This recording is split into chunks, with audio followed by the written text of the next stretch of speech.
सभी सम्मानित साथियों को आपके मित्र राजकुमार का जय भीम। आप देखना शुरू कर चुके हैं साथियों बहुजन इतिहास आरपीएस न्यूज।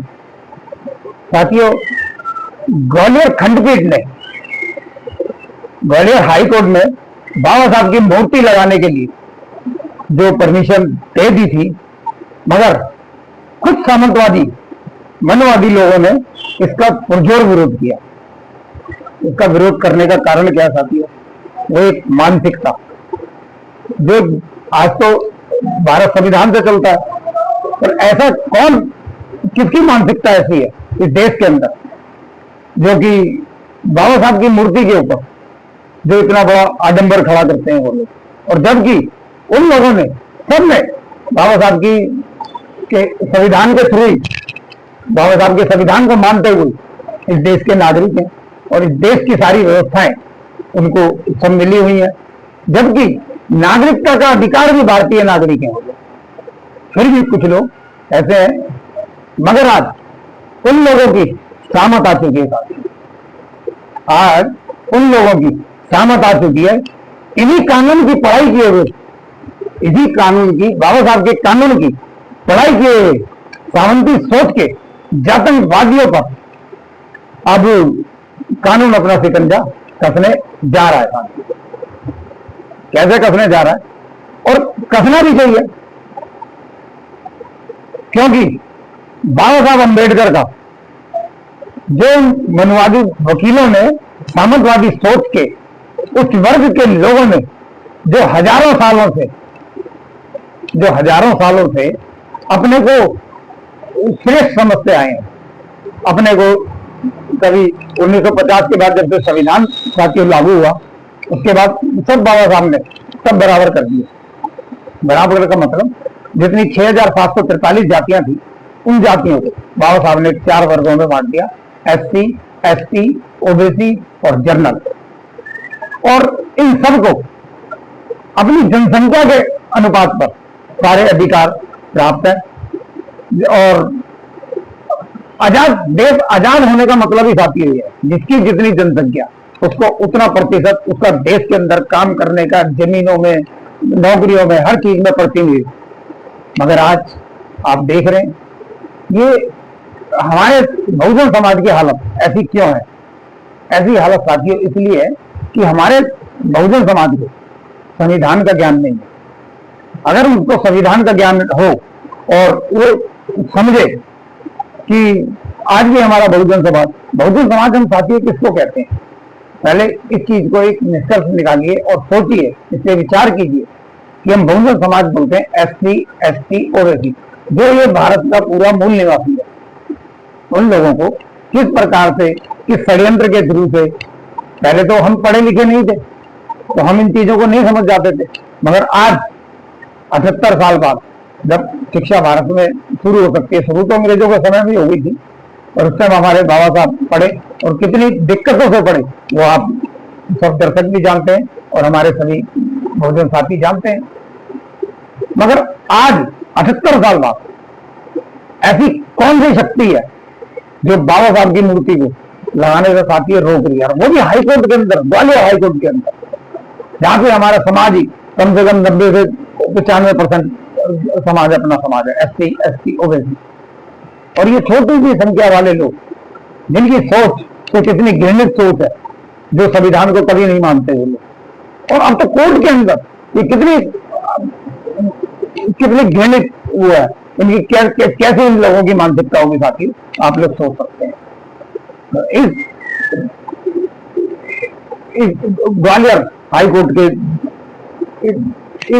उसको क्या नाम, इस प्रकार से देश के हर कोने से आवाज आनी चाहिए, हर कोने से देश के ये बहुजनों की आवाज उठनी चाहिए और बाबा साहब की के प्रतिमा वहीं लगनी चाहिए साहब।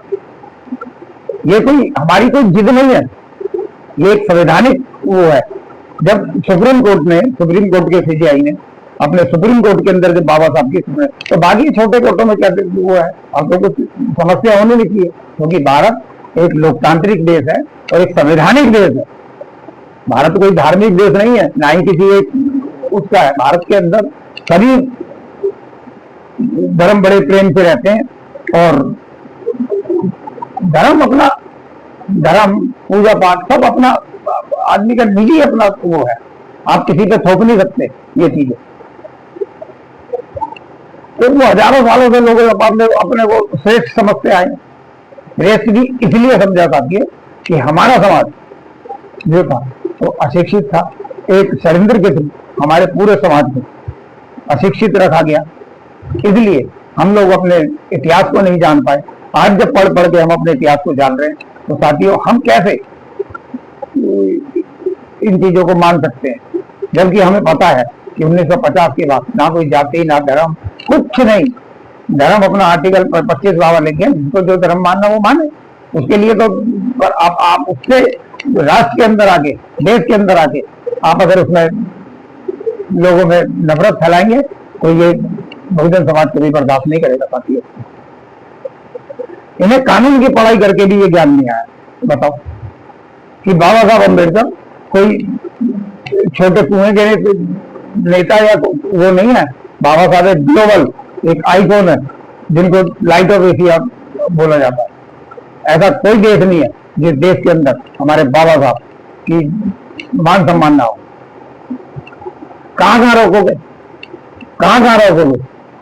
पढ़ाई लिखाई में बाबा साहब का कानून पढ़ा और पढ़ रहे हैं। रामकृष्ण के चक्कर में इनकी सोच आप कैसे देखते हैं साथियों? मेरे को इसका कमेंट के अंदर जरा जवाब देना। फिर कहता हूं कि धर्म जो है वो साथियों अपना एक अलग, ये भारत को, पूरे भारत की जनता को भ्रमित करते हुए आए हैं। तो इनसे बड़ा तो कोई वो हो ही नहीं सकता साथियों। तो ये हमें खैर इनसे कुछ नहीं लेना, हमें अपने बहुजन समाज से इनके चक्करों में ना पड़ के, बहुजन समाज हमारा लिखे पढ़े, अपने बच्चों को पढ़ाए। जितना ज्यादा आप पढ़ेंगे, बच्चों को पढ़ाएंगे और शिक्षित होंगे, आप उतना ज्यादा आगे चलेंगे और हम से हमारा भारत आगे बढ़ने वाला साथियों, वरना कोई भारत को आगे नहीं लेने वाला है। मेरी बातों को बड़ी गंभीरता से लेना साथियों। और साथियों इनके खिलाफ एक्शन शुरू हो गया। जिन लोगों ने भी बाबा साहब की मूर्ति को वहां लगने से विरोध किया था, उनके खिलाफ एक्शन शुरू हो गया। ना सिर्फ पुलिस ने एक्शन लिया, ना सिर्फ पुलिस ने एक्शन लिया साथियों, बल्कि खुद मध्य प्रदेश के सीजीआई जो सुरेश कैफ जी है, इन्हें तलब किया, दोनों पक्षों को तलब किया उन्होंने। और बीएसपी सुप्रीमो आयरन लेडी बहन मायावती जी ने भी इसका संज्ञान लिया साथियों, और इस मुद्दे को बड़े जोर शोर से उठाया। और जिस सामंतवादी वकील ने जो नफरती बयान दिया था साथियों, आपकी स्वास्थ्य खराब करके दंगे और नफरत बढ़ सकती थी इसको।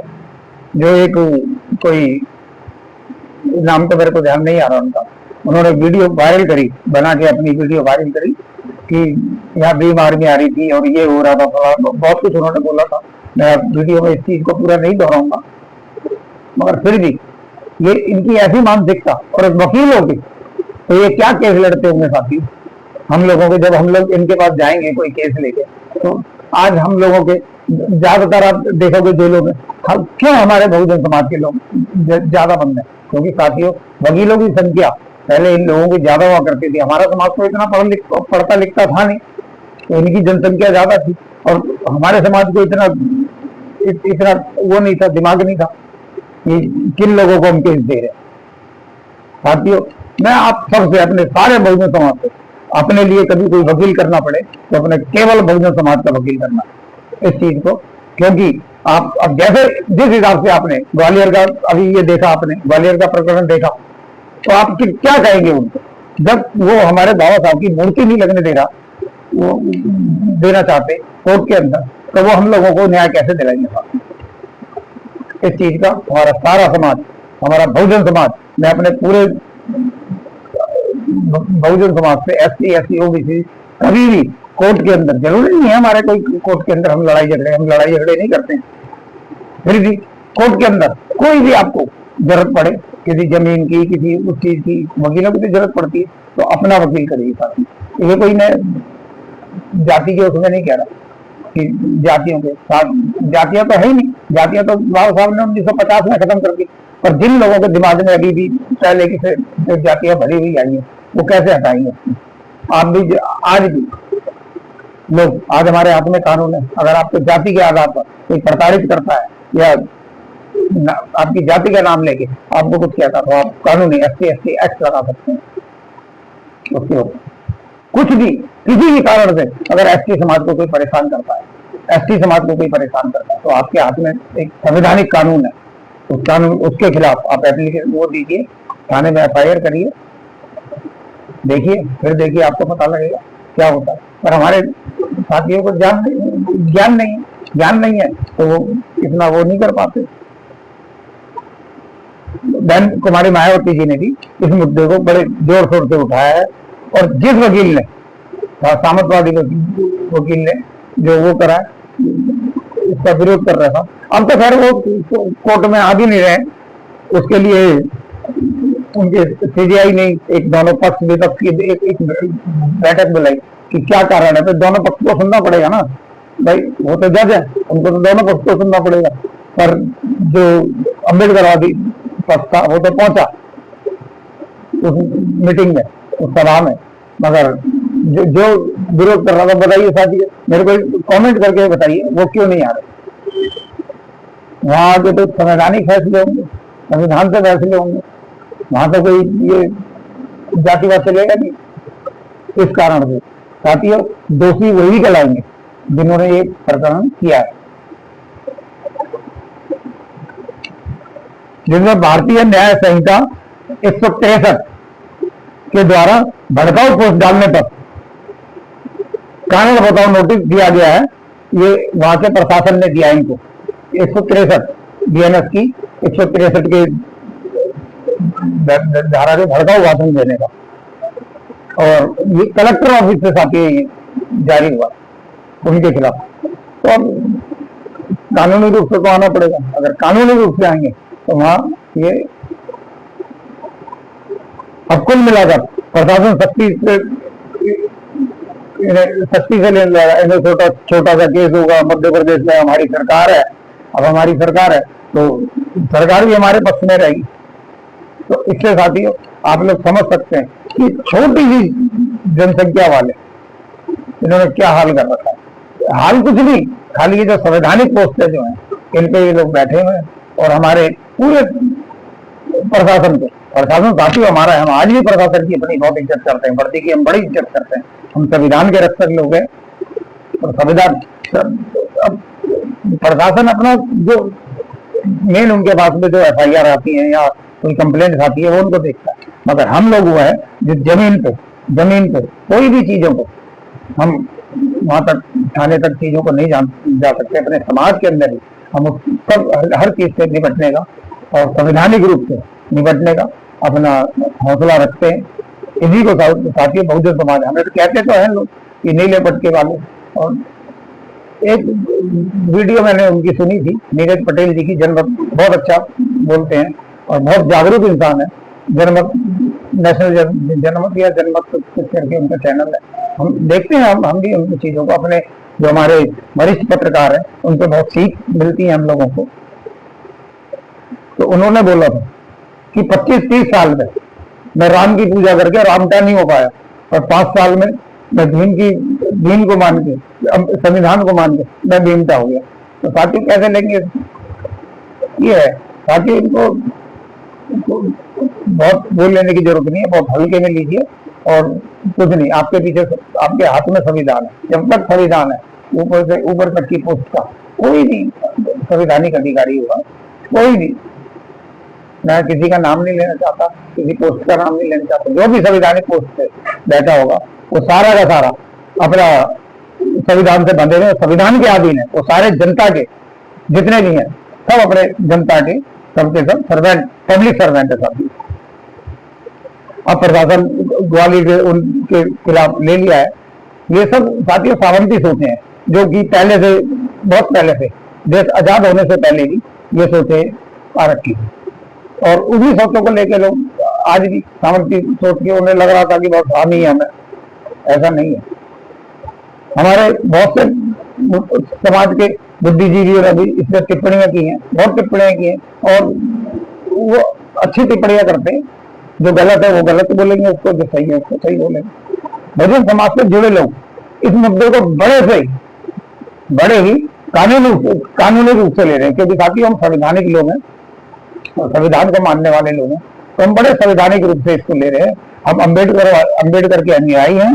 बस हम अपने समाज को, अपने संगठनों को यही बताना चाहते हैं कि ये कोर्ट परिसर का प्रकरण का मामला है, इसमें बाहरी लोगों का जाना अनुचित नहीं है। जाने को हम पूरे भारत से इतना वहां इकट्ठा कर देंगे जितना एमपी में लोग नहीं है, पर ये कोई हमने कोई बदमाशी थोड़ी करनी है, वहां जाकर लोगों को डराना थोड़ी है। ये कोर्ट का मामला है और संवैधानिक मामला है, इसको साथियों संविधान से ही निपटने दीजिए। आप सोशल मीडिया पर अपनी प्रतिक्रिया संवैधानिक रूप से आप दे सकते हैं। दिल्ली में इसी मुद्दे को डीएसपी सुप्रीम ने अपना पूरी कार्यकारिणी बैठक बुला के इस मुद्दे पर बात की है और एक प्रेस रिलीज किया कि राज्य सरकारों से मांग की है बहन जी ने कि जो भी राज्यों में बाबा साहब का अपमान कर रहा है राज्य सरकार है उसे सख्ती से निपटे। ये बहन जी का हुआ है। अब इन सामंतवादियों ने देखा कि बहुजन समाज अब 1950 से पहले वाला बहुजन समाज नहीं है। बहुजन समाज अब भारत के संविधान से ही, मूर्ति तो लगेगी नहीं पर संविधान से ही लगेगी। पूरे भारत में ये ग्वालियर की घटना का रहा बहुजन समाज में है। बहुजन समाज इस घटना से बहुत रोषित है। कानूनन ग्वालियर के हाईकोर्ट के सीजीआई सुरेश कैफ जी ने जब पक्ष और विपक्ष दोनों दलों के वकीलों को पक्ष सुनने के लिए बुलाया, इनका दोनों पक्षों का पक्ष तो सुनना पड़ेगा, फैसला कैसे होगा, पक्ष सुनने के लिए बुलाया, तो जो वकील बाबा साहब की मूर्ति लगाने का विरोध में थे वो उस बैठक में, मीटिंग में, सभा में नहीं आए साथियों। अब कमेंट करके मेरे को ये जरूर बताना कि वो लोग क्यों नहीं आए, और सभी साथियों को वीडियो को लाइक, शेयर और चैनल को सब्सक्राइब करें साथियों। ये आपका अपना चैनल है, इसका कोई पैसा नहीं लगता साथियों। जय हिंद, जय भारत, जय संविधान।